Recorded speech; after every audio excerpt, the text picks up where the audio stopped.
Hello, ambitious aspirants. I hope you all are safe and sound. And welcome to the third lecture of Basic Biology.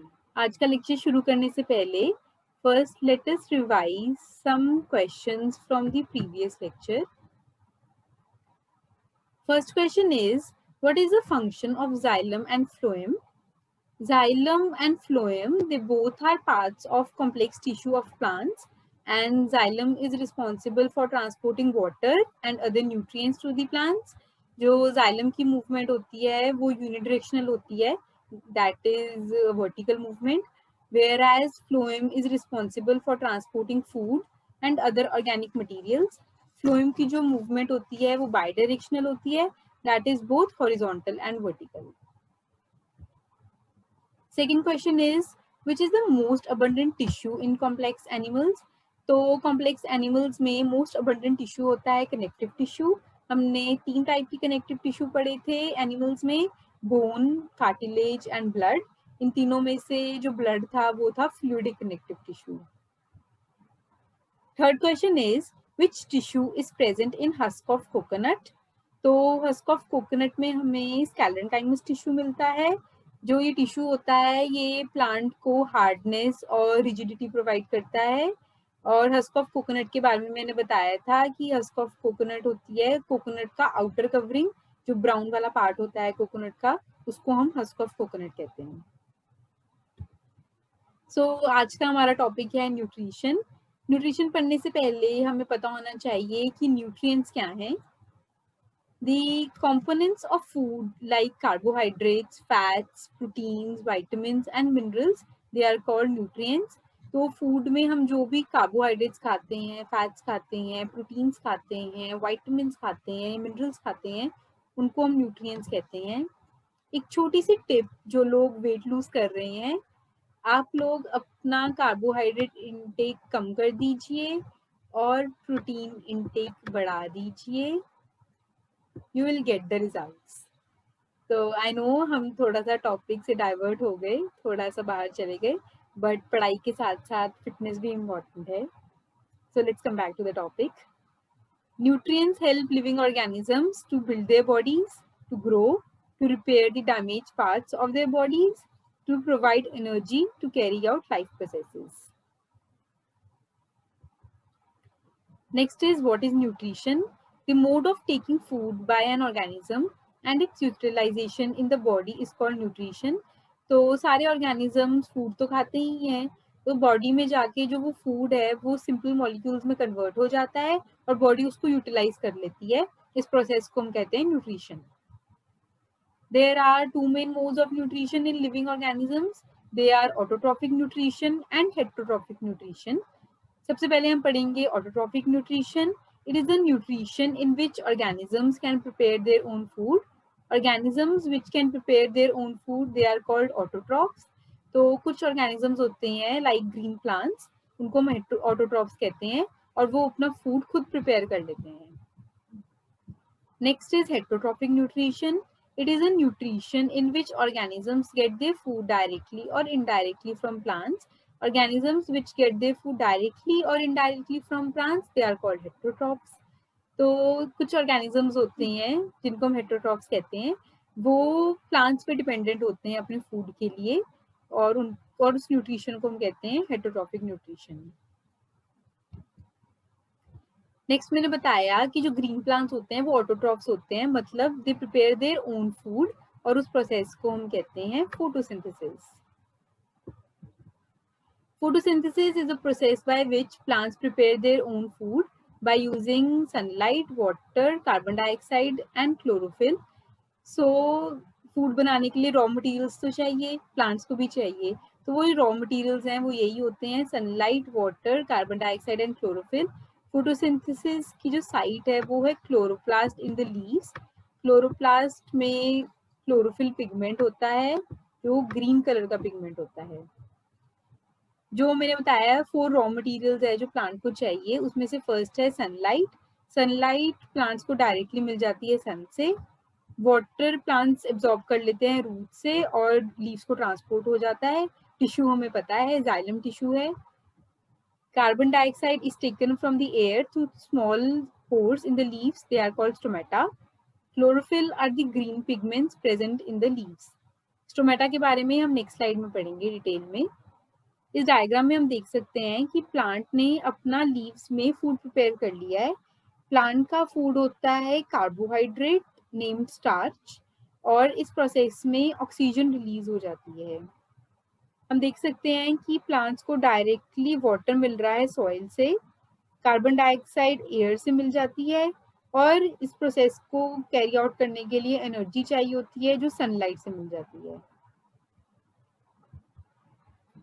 Next is stomata.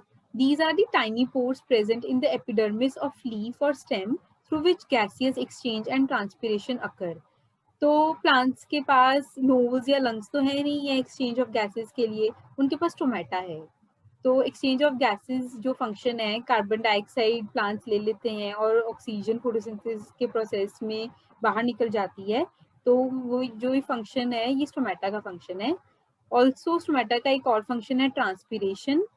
Plants में जब large amount of water store हो जाता है या पानी access में हो जाता है तो वो उसको लूज कर देते हैं इन the form of water vapour, and this process is called transpiration. इस डायग्राम में हम देख सकते हैं कि स्टोमेटल पोर है और उसके आसपास गार्ड सेल्स हैं जो उसको कवर कर रहे हैं. The opening and closing of stomatal pores are controlled by the turgidity of the guard cells. When guard cells uptake water from surrounding cells, they swell up to become a turgid body, which enlarges the pore in between, that is the stomatal opening.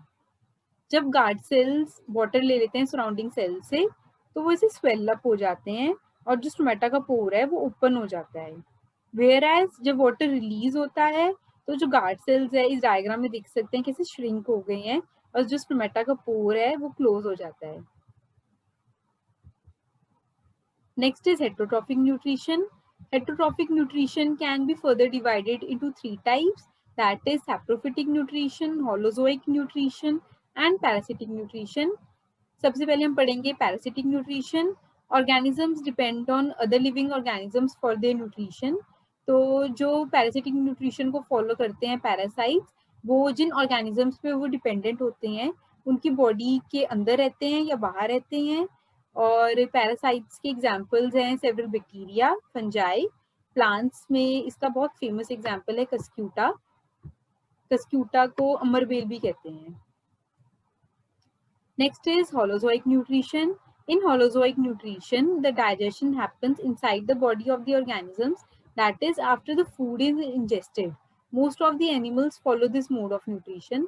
तो animals या हम humans भी हम holozoic nutrition follow करते हैं. holozoic nutrition मतलब सबसे पहले फूड हम इंजेस्ट कर लेते हैं, बाद में बॉडी उसको डाइजेस्ट करती रहती है. तो इस मोड ऑफ न्यूट्रिशन को हम holozoic nutrition कहते हैं. Next is saprophytic nutrition. Organisms get their food from dead and decaying organic matter. They produce digestive enzymes, digestive juices on the dead and decaying organic matter and convert it into a solution and then absorb the nutrients from the solution. इसके examples है mushroom, bread mould etcetera. ये जो diagram है जिसमें हम yellow yellow climbing structures देख सकते हैं ट्री के ऊपर, ये कस्क्यूटा का है.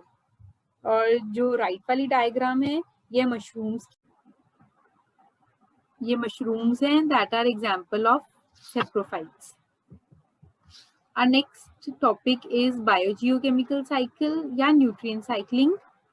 In the ecosystem, flow of energy is linear, but that of nutrients is cyclical. This is because energy flows in the upward direction across trophic levels, whereas nutrient flow all across the trophic levels in cyclic manner. तो जो flow of energy होती है across the various trophic levels मतलब base पे producers, उसके ऊपर primary consumers, उसके ऊपर सेकेंडरी कंज्यूमर्स, उसके ऊपर टर्शरी कंज्यूमर्स. तो जो फ्लो ऑफ एनर्जी होती है इन ट्रॉफिक लेवल्स के अक्रॉस ये अपवर्ड डायरेक्शन में होती है या लीनियर होती है, वेयर एज जो न्यूट्रिएंट फ्लो है across the cyclic level across the various trophic levels वो साइक्लिकल होता है. और जो फ्लो ऑफ एनर्जी होती है वो 10% रूल फॉलो करती है. दैट इज एक ट्रॉफिक लेवल से जब दूसरे ट्रॉफिक लेवल को एनर्जी फ्लो करना है तब सिर्फ 10% एनर्जी है जो जाती है. 90% एनर्जी जो है वो नीचे वाले ट्रॉफिक लेवल पे ही डिस्ट्रॉय हो जाती है, वेस्ट हो जाती है. There are two important biogeochemical cycles. First is gaseous cycle. The reservoir of such a cycle is the atmosphere majorly.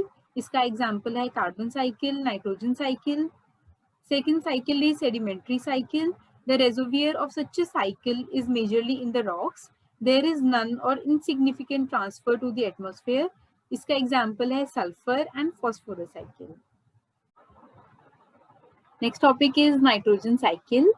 हमारे environment में 78% नाइट्रोजन है, 21% ऑक्सीजन है and 1% जो है वो है other gases. So apart from oxygen, carbon dioxide and other gases, nitrogen is most prevalent in living organisms. It is a part of amino acids, proteins, chlorophyll and many vitamins. Soil में जो nitrogen है वो बहुत कम amount में होता है, तो plants compete करते हैं माइक्रोब्स के साथ उस नाइट्रोजन के लिए. नाइट्रोजन एनवायरनमेंट में N2 की फॉर्म में अवेलेबल होता है. Nitrogen enters the living world by way of bacteria and other single cell prokaryotes which convert atmospheric nitrogen into biologically usable forms in a process called nitrogen fixation. जो plants होते हैं वो as it is N2 को use नहीं कर लेते हैं, सबसे पहले वो उसको बायोलॉजिकली यूजेबल फॉर्म में कन्वर्ट करते हैं और इस प्रोसेस को हम कहते हैं नाइट्रोजन फिक्सेशन. नाइट्रोजन साइकिल के 3 मेन बेसिक स्टेप्स हैं. First step is conversion of atmospheric nitrogen into ammonia. तो जो एटमॉस्फेरिक नाइट्रोजन होता है N2, कुछ नाइट्रोजन फिक्सिंग प्रोकैरियोट्स जो सॉइल में होते हैं वो उस N2 को अमोनिया में कन्वर्ट कर देते हैं and this process is called ammonification. इसमें से जो कुछ अमोनिया है वो प्लांट्स में चला जाता है, प्लांट्स की लीव्स में जाके वो उनके अमाइनो एसिड्स का पार्ट बन जाता है. कुछ अमोनिया नाइट्रीफाइंग प्रोकैरियोट्स कन्वर्ट कर देते हैं इनटू नाइट्राइट्स एंड नाइट्रेट्स. जो यहाँ पे नाइट्रीफाइंग प्रोकैरियोट्स होते हैं वो होते हैं नाइट्रोकॉकस, नाइट्रोसोमोनास, नाइट्रोबैक्टर, और इस प्रोसेस को हम कहते हैं नाइट्रिफिकेशन. नेक्स्ट जो नाइट्राइट्स और नाइट्रेट्स हैं कुछ तो फिर से वही प्लांट्स में चले जाते हैं, बट कुछ एटमॉस्फेरिक नाइट्रोजन में N2 में कन्वर्ट हो जाते हैं बाय डीनाइट्रीफाइंग प्रोकैरियोट्स और इस प्रोसेस को हम कहते हैं डीनाइट्रिफिकेशन.